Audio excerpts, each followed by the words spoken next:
जय हिंद। आज के वीडियो हम लोग क्या देखेंगे, एग्जाम्पल नंबर 4 देखेंगे।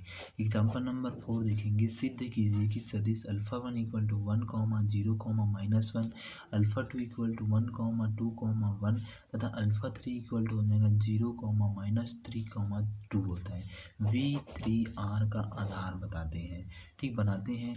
तो यहाँ पास माना कि S equal to alpha 1 alpha 2 alpha 3 है तथा V3R एक दिया गया उपसमुच्चय है। तो यहाँ पास क्या हो जाएगा, alpha 1 equal to 1 0 -1, alpha 2 equal to 1 2 -1 हो जाएगा, अल्फा 3 इक्वल टू 0 -3 2 है। ठीक, तो यहाँ पर फर्स्ट देखते हैं। फर्स्ट देखिए, S V3R में रैखिकता स्वतंत्र है। माना कि alpha 1 A1 A2 A3 tennis करता है R1। इस प्रकार है कि A1 alpha 1 A2 alpha 2 plus में क्या हो जाएगा A3 अल्फा 3 इक्वल टू 0 हो जाएगा। यहाँ पर प्लस कर देते हैं। ठीक, तो यहाँ पर देखिए अल्फा 1 का मान रखेंगे, अल्फा 2 का मान रखेंगे, अल्फा 3 का मान रखेंगे। ठीक, तो A1 हो जाएगा 1 0 -1 प्लस में A2 हो जाएगा 1 2 1 हो जाएगा प्लस में A3 हो जाएगा 0 -3 2 हो जाएगा इक्वल टू 0 0 हो जाएगा।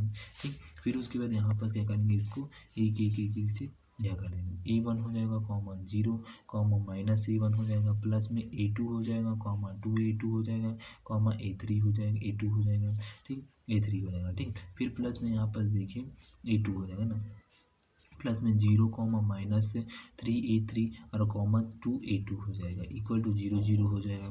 ठीक, फिर उसके बाद यहाँ पास कीजिए A1 प्लस में A2 हो जाएगा 0 0 लिखेंगे। फिर माइनस में 2 A2 माइनस में 3 A3 हो जाएगा माइनस A3 A1 हो जाएगा प्लस में A2 हो जाएगा प्लस में 2 A3 हो जाएगा इक्वल टू 0 0 हो जाएगा।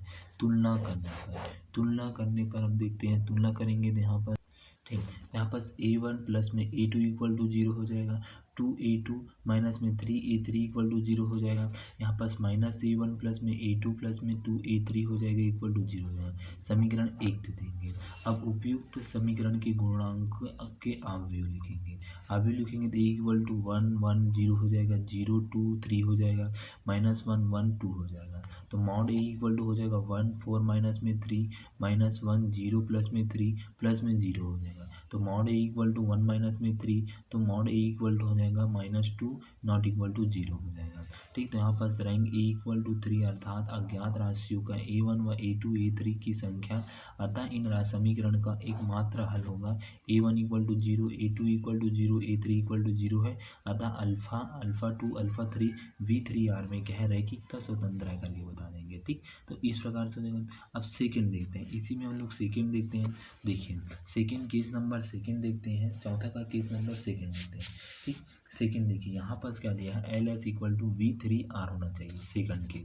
ठीक, तो माना कि एक्स वाई जेड टेनिस टू V3R, जहाँ एक्स वाई जेड टेनिस टू करता है R पर तथा A1 A2 A3 tennis to करता है R। इस प्रकार है कि अल्फा A1 अल्फा प्लस में A2 अल्फा 1 अल्फा 2 प्लस में A3 alpha 3 equal to x Y z लेते हैं, क्योंकि इसमें हम लोग एक्स वाई जेड लिए। एक बार क्या लेते थे 0 0 0 लिए थे, तो एक बार क्या लेंगे एक्स वाई जेड ले लेंगे। ठीक, तो यहाँ पर देखिए A1 हो जाएगा 1 0 -1 प्लस में A2 हो जाएगा 1 2 1 प्लस में A3 हो जाएगा 0 -3 2 equal to x Y Z हो जाएगा। ठीक, तो यहाँ पर देखिए इसको अंदर गुणा करेंगे तो A1 0 A1 माइनस में ठीक माइनस A1 प्लस में हो जाएगा A2 2 A2 A3 A2 हो जाएगा प्लस में 0 A3 माइनस 3 A3 2 A3 हो जाएगा equal to x Y Z हो जाएगा। ठीक, फिर उसके बाद इसको जोड़ देंगे तो A1 प्लस में A2 हो जाएगा 2 A2 माइनस में 3 A3 हो जाएगा माइनस A1 प्लस में A2 प्लस में 2 A3 equal to x Y Z हो जाएगा। ठीक, तो A1 प्लस में A2 equal to x 2 A2 minus में 3 A3 इक्वल टू वाई। ठीक, माइनस A1 प्लस में A2 प्लस में 2 A3 इक्वल टू 2 हो जाएगा जेड हो जाएगा। ठीक, फिर उसके बाद यहाँ पास mod A equal to -2 not equal to 0 हो जाएगा। ठीक, क्योंकि हम लोग मॉड का मान निकालेंगे, क्योंकि इसका आप भी निकालेंगे, आप भी निकालेंगे, सेम मान निकलेगा, सेम मान निकलेगा, तो इस प्रकार से हो जाएगा। तो यहाँ पास L S equal to x Y Z हो जाएगा। अब देखिए एल एस का मान निकालें और वी थ्री आर का मान निकालें, दोनों इक्वल में ही है। देखो यहाँ पास दोनों इक्वल में है तो दोनों इक्वल आएगा, अर्थात S equal to alpha one alpha two alpha three V three R का आधार बनाते हैं। ठीक, इस प्रकार से आधार बनाते हैं करके आपको यहाँ तक बनाना है। ठीक, तो इस प्रकार से आधार प्रमेय यहाँ तक आपको बनाना है। ठीक, धन्यवाद।